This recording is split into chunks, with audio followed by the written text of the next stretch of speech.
Class 12 subject philosophy 3 নম্বর chapter বচনের বিরোধিতা থেকে এখান থেকে আসবে দুটো এমসিকিউ, দুটো এসে। যে প্রশ্নগুলো এখন ধরব এর মধ্যেই 2025-এ দুটো এসে এবং এমসিকিউ 100% থাকবে। বল, তুই বল। একই উদ্দেশ্য বিধেয় বিশিষ্ট আই এবং ও বচনে ও বচন হলো পরস্পর বিপরীত বিরোধিতা, অধীন বিপরীত বিরোধিতা, অসম বিরোধী না বিরুদ্ধ বিরোধী? জোরে। অধীন বিপরীত বিরোধিতা। হ্যাঁ। যদি তাহলে ও বচনের সত্য মূল্য কি হবে? বুঝতে হবে। জোরে। একই উদ্দেশ্য এবং বিধেয় বিশিষ্ট এ বচন সত্য হলে ই বচনের সত্য মূল্য কি হবে? মিথ্যা। একই উদ্দেশ্য ও একই বিধেয় বিশিষ্ট ড্যাশ বচনের মধ্যে বিপরীত বিরোধিতা সম্বন্ধ থাকে এ আর ই বচন, আই আর ও বচন, এ আর আই বচন, ই আর ও বচন। হ্যাঁ না, এ আর ই। আচ্ছা। একই উদ্দেশ্য ও বিধেয় বিশিষ্ট দুটি বিশেষ বচনের মধ্যে যে বিরোধিতা অবস্থান করে তাকে বলে বিপরীত বিরোধিতা, অধীন বিপরীত বিরোধিতা, বিরুদ্ধ বিরোধিতা, অসম বিরোধিতা। যদি ই বচন মিথ্যা হয় তাহলে একই উদ্দেশ্য বিধেয়যুক্ত আই বচনের সত্য মূল্য কি হবে? সত্য, স্ববিরোধী, মিথ্যা, অনিশ্চিত। না, অনিশ্চিত কে বললো? না।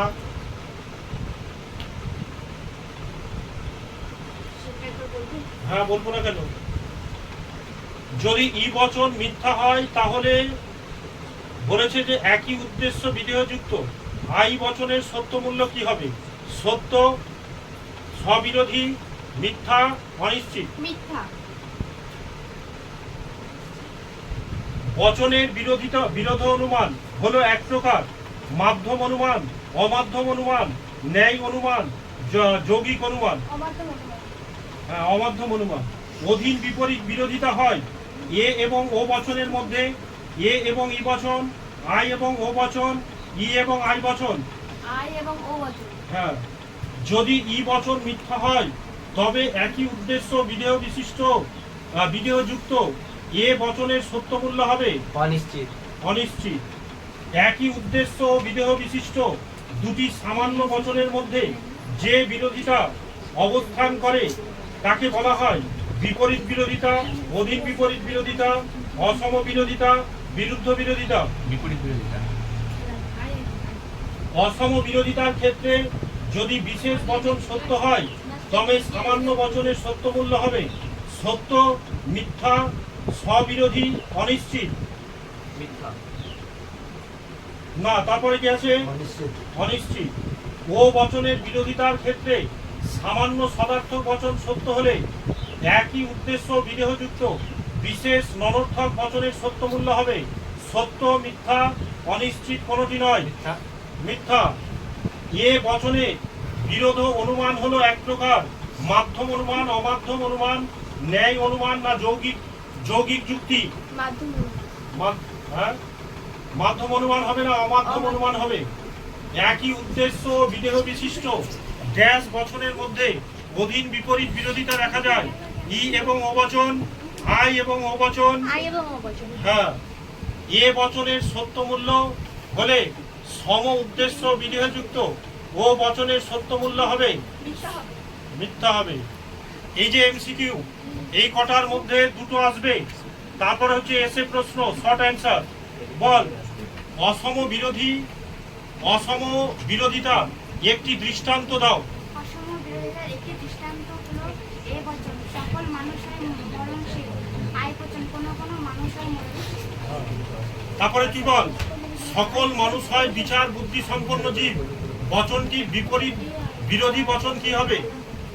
ও বচন কোনো কোনো মানুষ। না, হ্যাঁ হ্যাঁ, তারপর সকল মানুষ হয় বিচার বুদ্ধি সম্পন্ন জীব। বচনটির বিপরীত বচন কি হবে? সকল মানুষ বুদ্ধি সম্পন্ন জীব। কোনো কোনো মানুষ নয় বুদ্ধি সম্পন্ন জীব। ওখানে তো বলে দিচ্ছে সকল মানুষ হয় বিচার বুদ্ধি সম্পন্ন জীব। তো এই বচনটির বিপরীত বচন কি হবে? তারপর এই বচন হবে কি বচন? সকল মানুষ হয় বিচার বুদ্ধি সম্পন্ন জীব, এটা কি ই বচন হয়? সকল মানুষ। এর তোকে বিপরীত বচন বার করতে হ্যাঁ, হবে। এর বিপরীত ই হচ্ছে কোনো মানুষ নয় বিচার বুদ্ধি সম্পন্ন জীব। হ্যাঁ, তো বচনটা কি আসবে প্রথমে? বচনটা হ্যাঁ। এ আসছে, এরপর ই আসছে, ই হচ্ছে হ্যাঁ, তারপর তারপর প্রথমে যেটা কোশ্চেনে আছে ওটা এ বচন, তারপর ওটা ইতে যাবে। হ্যাঁ, তো ওটা এটা লজিকটা কর। সকল মানুষ হয় বিচার বুদ্ধি সম্পন্ন জীব, বচনটি বিপরীত বচন বার কর। কোনো মানুষ নয় বিচার বুদ্ধি। ই বচন। প্রথমেরটা নিয়ে আয় আগে। সকল মানুষ হয় বুদ্ধি সম্পন্ন জীব। বিচার বুদ্ধি সম্পন্ন জীব। তো এটা এর বিরোধী বচন কি হবে? ই বচন। তো ই বচন এটাকে কিভাবে করব? কোনো মানুষ নয় বিচার সম্পন্ন জীব। হ্যাঁ, এইভাবে করতে হবে। তারপর বিরুদ্ধ বিরোধিতা কাকে বলে? যেটা কি একই বচনের উদ্দেশ্য বিধেয় দুটি বিশিষ্ট বচনের গুণ পরিমাণে পার্থক্য দেখা যায়, তাকে বলা হয় বিরুদ্ধ বিরোধী। হ্যাঁ, গুড। কোন কোন মানুষ হয় বিচার বুদ্ধি সম্পন্ন, বচনটির অধীন বিপরীত বচন কি হবে? বচন কোনো কোনো মানুষ হয় বুদ্ধি সম্পন্ন জীব, এটি হবে আই বচন, এবং এর অধীন বিপরীত বিরোধিতা হবে কোনো কোনো মানুষ নয় বুদ্ধি সম্পন্ন জীব ও বচন। অধীন বিপরীত বিরোধিতার একটি দৃষ্টান্ত। অধীন বিপরীত বিরোধিতার একটি দৃষ্টান্ত হলো আয় বচন। কোনো কোনো মানুষ হয় কবি, আর হচ্ছে এর অধীন বিপরীত বিরোধিতা হবে আয় থেকে ও হবে, কোনো কোনো মানুষ নয় কবি। ঠিক। তারপরে বল, বচনের বিরোধিতার আবশ্যিক শর্ত বল দুটি। তারপর অধীন বিপরীত বচনের অধীন বিপরীত বিরোধিতা বলেছে একটি দৃষ্টান্ত দিতে বলেছে। সরি, বচনের বিরোধিতার আবশ্যিক শর্ত কি? এটি গুণের মধ্যে সম্পর্ক থাকবে, আর এটি দুটি বিশেষ গুণের মধ্যে সম্পর্ক থাকবে। প্রথমটি আর এর উদ্দেশ্য আর বিধেয় এক হবে। হ্যাঁ, তারপর কোনো মানুষ নয় সৎ, বচনটির অসম বিরোধী বচন কি হবে?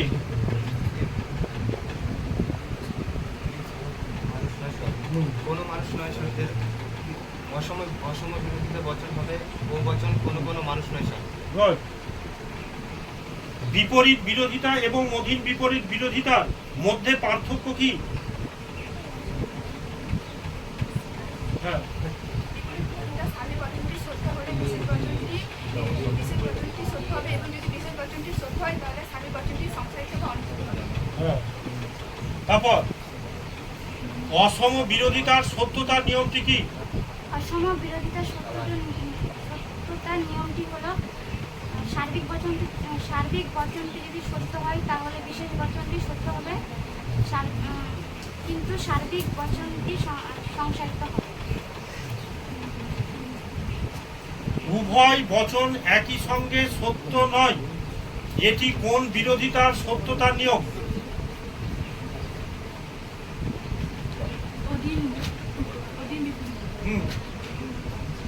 হ্যাঁ, হ্যাঁ,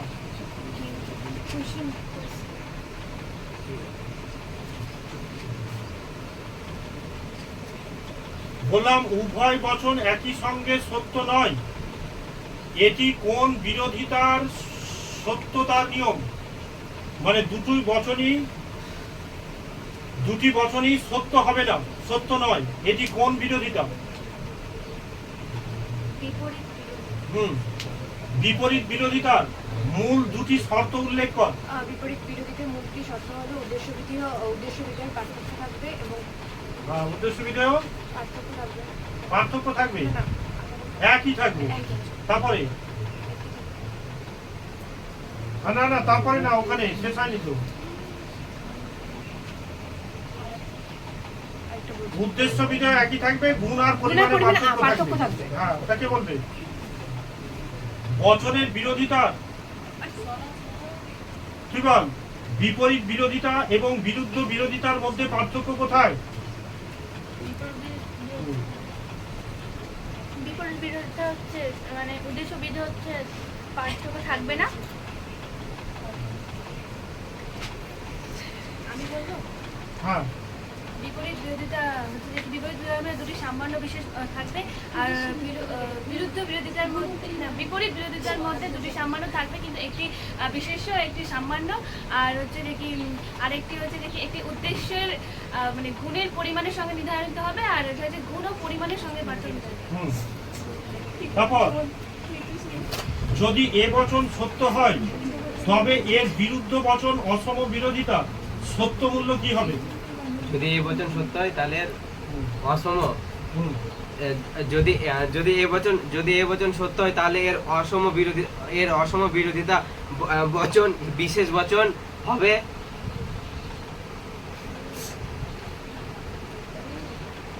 আই বচন। বিরুদ্ধ না অসম? আমি কি বললাম? যদি এ বচন সত্য হয় তবে এর বিরুদ্ধ বচনের অসম বিরোধী বচনের সত্য মূল্য কি হবে? অসম বিরোধী বচন মিথ্যা হবে। হ্যাঁ, তো বল আকারে বল।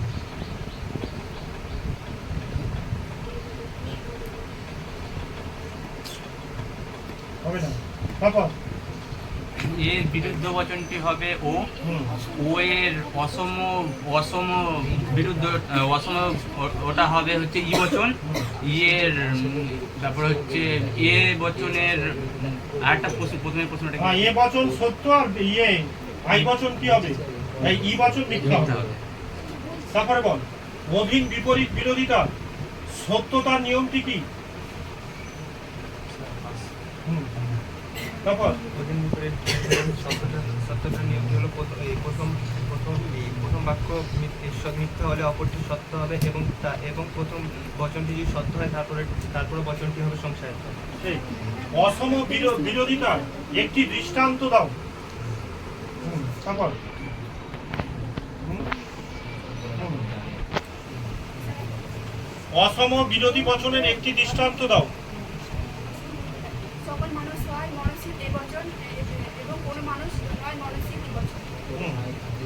কোন মানুষ হয় কবি বা কোন মানুষ হয় বুদ্ধিবৃত্তি সম্পন্ন জীব, বচনটির বিরুদ্ধ বচন উল্লেখ করো। কোনো মানুষ নয় বিচার তাহলে কি বচন? ও বচন না ই বচন, বিরুদ্ধ বচন করো, ই বচন হবে। হ্যাঁ, ওখানে বলছে কোন মানুষ হয় কবি, এই বুদ্ধিবৃত্তি সম্পন্ন জীব, তাহলে কোন হয় বলেছে তো আই বচন। তো আইয়ের যে ইয়েটা ওই তোর বিরুদ্ধ বচনটা, তো বিরুদ্ধ বচন আই থেকে কি হবে? ই। কোন মানুষ নয় সত্যনিষ্ঠ ব্যক্তি, বচনটির অধীন বিপরীত বচন কি হবে? হ্যাঁ, এটা বানা। কোনো মানুষ হয়ে সত্য নিষ্ঠ জীব না ব্যক্তি। হ্যাঁ, হ্যাঁ, তো এই এসএকিউ এর মধ্যে দুটো 100% আছে, দুটো এমসিকিউ আর দুটো কি বললাম এসিকিউ। আমি তোমাদের ছোট ভাই, আমি বারবার বলছি আমার বাবার কমনগুলো তোমরা করো, 99% আসবে। ও তোমরা অনেকে ভিডিও দেখছো কিন্তু লাইক আর সাবস্ক্রাইব করছো না। তোমরা লাইক এন্ড সাবস্ক্রাইব করে আমার বাবার চ্যানেলটাকে একটু আগিয়ে নিয়ে যেতে সাহায্য করো।